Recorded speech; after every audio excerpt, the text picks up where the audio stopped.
45% മദ്യമുള്ള ആള് ആരും ആദ്യമേ തന്നെ ഫുൾ ബോട്ടിൽ കുടിക്കുന്നില്ല. എല്ലാവരും ഇച്ചിരി തുടങ്ങി പതുക്കെ പതുക്കെ വർഷങ്ങളെടുത്താണ് ഫുൾ ബോട്ടിലാവുന്നത്. കുറഞ്ഞ മദ്യമാണെങ്കിൽ അത് കൂടി വരികയുള്ളൂ. ഇവരെല്ലാം പറഞ്ഞ എക്സൈസിലെ കമ്മീഷൻ ഉൾപ്പെടെയുള്ള കാര്യങ്ങൾ പറഞ്ഞതിലേക്കാണ് ഞാൻ യോജിക്കുന്നത്. വീര്യം കുറഞ്ഞ മദ്യത്തിന്റെ നികുതി ഇളവ് കൊടുക്കുക വഴി ഒരു വലിയ തലമുറ അല്ലെങ്കിൽ പുതിയൊരു വിഭാഗം ആളുകളിലേക്ക് മദ്യം വേണ്ടിയുള്ള നിലപാടാണ് വി.ഡി. സതീശൻ സർക്കാർ എടുക്കുന്നത്. അതിനെയാണ് ഞങ്ങൾ പറഞ്ഞത് മദ്യം ഒഴുക്കുക എന്ന നിലപാടാണ് പ്രശ്നം.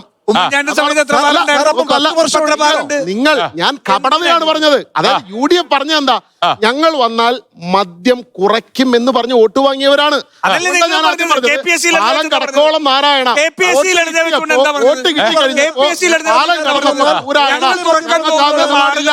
ഞങ്ങൾക്ക് അല്ലാതെ ഞങ്ങൾക്ക് എല്ലാ കാലത്തും കൃത്യമായ പോളിസി ഞങ്ങൾക്കുണ്ട്.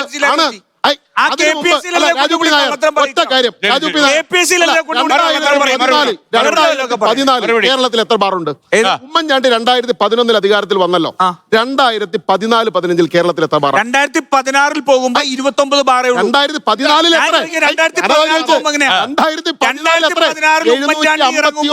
എത്ര ബാറുണ്ട്? ഇപ്പോഴും 29 ബാറിന്റെ കാര്യം പറയുമ്പോ നിങ്ങളുടെ മുഖ്യമന്ത്രി ബോധ്യപ്പെടുത്താൻ പറ്റുമോ? നിങ്ങൾ ബോധ്യപ്പെടുത്തേണ്ടത് ഉമ്മൻചാണ്ടി ചെയ്തതാണ് ശരിയെങ്കിൽ വി.ഡി. സതീശൻ ബാറുകൾ അടച്ചുപൂട്ടാൻ തയ്യാറാകുമോ? വരുമ്പോ എത്ര ബാറുണ്ട് അത് മാത്രം പറഞ്ഞാൽ മതി. ഇതിന് പറ. അതാണ് പറഞ്ഞത്. കേരളത്തിൽ 751 ബിയർ ആൻഡ് വൈൻ പാർലറുകളും 29 ബാറും. നിങ്ങൾ അല്ല, 751 ബിയർ ആൻഡ് വൈൻ പാർലറുകളും 29 ബാറുകളും.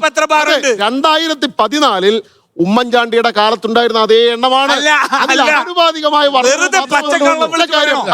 പച്ചക്കള്ളം വിളിച്ചു പറയാം.